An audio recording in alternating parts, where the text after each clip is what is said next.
This week on Inside the News. The old-time capos of the mafia, places like the Medellin cartel, are jealous because they never could have risen to the heights of the Biden crime family. That common carrier analogy is a perfect one because who can't fly on a common carrier goes right back to my point. If you're on a terror watch list, you can't fly on a common carrier. It goes back to the false charges of Russian collusion, were a hand grenade right in the Kremlin in terms of Moscow's globalist hopes.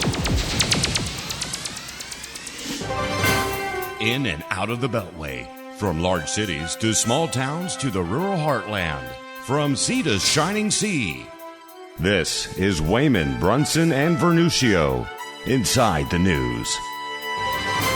Welcome back to another edition of Inside the News. Glad to have you with us. My name is Guy Wehman. I'm in the top right of your screen if you're watching us on YouTube.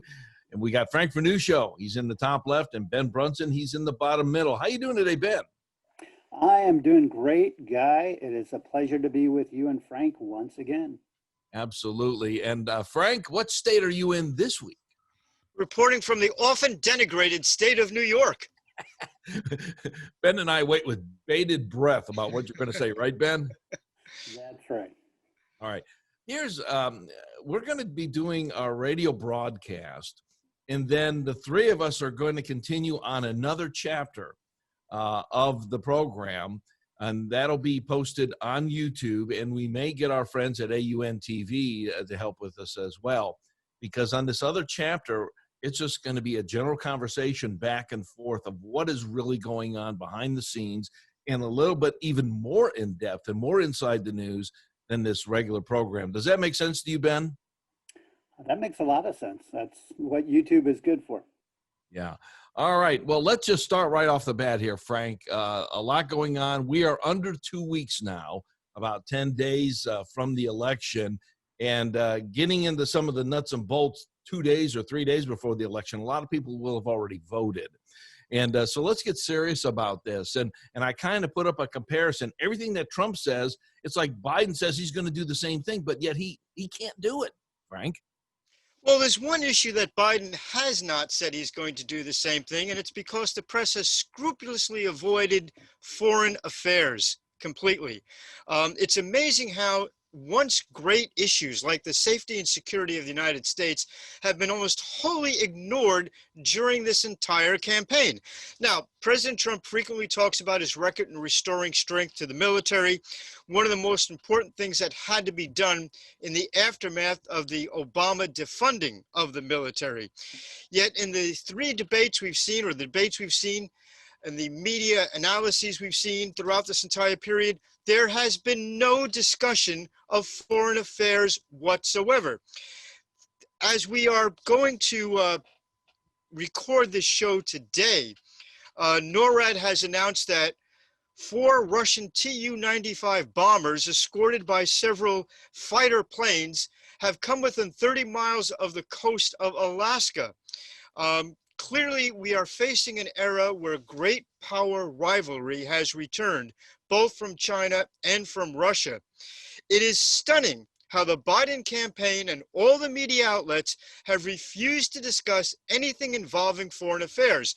One of the reasons for doing so, of course, is that this is a great strength of the Trump administration, whether it's in restoring peace in the Middle East, starting to withdraw from Afghanistan, and most importantly of all, restoring strength to the American military. It's a popular issue for the president. It's an important issue for the nation, and the media and the Biden campaign have worked together to scrupulously ignore it. A great point there, Frank. And then, Ben, let's take that point even another step further. That with all of Trump's strength on foreign affairs, and the press does not want to focus on this, and they're all saying this is Russiagate, Trump is the last person that Russia would like to see in the office of the White House there. They would love to see Joe Biden because he is so wiggleable. Is that a word, wiggleable? But you know what I mean, Ben. Go. Well, that's a great point. Foreign affairs have been a non-issue in this campaign and look to continue to be a non-issue, despite the fact that for President Trump, I think they're really nothing but a solid string of victories, some I would call them inconclusive issues when it comes to countries like North Korea. But the fact is that despite what you hear in the press, the prestige and respect for the United States has gone up around the world as a result of strength that is exuded by President Trump and his policy. And the bottom line is that people around the world respect this country when we exude that type of strength. Certainly the Chinese do. But all you have to do to understand Russia and the reality of how they react to Donald Trump versus the Obama-Biden administration is look at the Ukraine. Under Obama-Biden, they invaded, seized, and annexed Crimea into Russia, and they invaded and seized the Donbass region of Ukraine. That has come to an end under Donald Trump. One of the main difference, one of the easy successes of Donald Trump, he sent military weapons to Ukraine that Obama failed and refused to send. He sent military weapons like the Javelin anti-tank missile that ended the ability of the Russians to conduct offensive operations in the Donbass. So he has changed and ended that invasion for the most part. The Russians still occupy the Donbass, but they're not seeking further land. And it was very clear 4 years ago that the Russians had ambitions to go further in Ukraine. And were even thinking about perhaps annexing all of Ukraine back into Russia. So it has been a singular victory on the part of Donald Trump, come at no cost to American treasurer lives. And that's been a typical issue. And you can go across the board and you see, the Chinese have had to check some of their ambitions because of the aggressiveness and assertiveness of Donald Trump and the repositioning of our military posture towards China and a little bit away from the rest of the world. Okay, Frank, we will stay on foreign affairs here just a little bit, but during his first year of office, he went to the Middle East and he had a convening of all of the Middle Eastern people there, had some 50 home run. But in my mind, I think the biggest home run was when he went to Warsaw, Poland. And when he delivered that speech, I have never heard a more powerful speech. And I believe that set the tone for the 4 years because that was so intense on our Eastern European ally. Yeah, within the first 6 months of the Trump administration, between the president's visit to Poland and his visit to Saudi Arabia, American foreign affairs was reset by this president in a very, very manner that's great to the United States. One of the reasons the media is scrupulously ignoring this issue is it goes back to the false charges of Russian collusion. There are two things you could do to the Russians that are essentially a knife to their jugular vein. One, of course, is to make the United States energy independent and offer those supplies to countries in Europe. The president did just that. The other thing you could do, of course, is take out the other part of Russia's claim to great power status, which is restore strength to the American military and encourage our allies to do the same to theirs. Those two things were a hand grenade right in the Kremlin in terms of Moscow's globalist hopes. The fact that Donald Trump did both of them did the most harm he possibly could to Russia, to the Putin administration, indicates the entire falsehood of any support that Russia was alleged to have by the Democrats to get Donald Trump elected over Hillary Clinton. Hillary Clinton, famous, of course, for giving control of a vast amount of our uranium supplies, the basic ingredient of nuclear weapons, to Russia. Clearly, Clinton and the Democrats are the preferred party and candidate for the Russians, just as Joe Biden is today. The fact that Donald Trump is the person that hurts Russians the most is something the media wants to ignore because it exposes the entire falsehood of the original Russian collusion story, and it indicates how much in the tank the media was with the Democrats for making this story a major issue over the first 3 years of the Trump administration. Okay, Frank hit another nail here, and what it is, Ben, is the economy in regards to oil and gas and our energy independence. And then he brings up, well, Russia did not want that. Immediately, my mind goes to Merkel in Germany, and she still wants to buy from Putin. Putin wants her to buy from him and Russia, and yet we have the energy independence. We have it. The Green New Deal strikes a knife into the heart of energy independence. They don't want any fossil fuels. And when I see Jeep that they say they're going to come out with an electric vehicle, I just want to say, no, don't do this. Don't screw up one of your premier cars. And it's like, who in the right mind wants to buy a Jeep based on electric? I mean, there's no power there. It's like, there is something going on that they're so, I'm going to say it, hell-bent on using the electricity and screwing the fossil fuels, which, I mean, I like to drive. Ben, you like to drive. Frank, you like to drive. That's part of the fun, and you want to put down the accelerator and go. You don't want to wait for a battery to go, sorry, out of juice. Well, some electric cars can go pretty fast. So if you've ever seen a Tesla on the street, it can accelerate pretty well. But it's not a Jeep. So they're fun to drive. Look, electric car market is going to develop.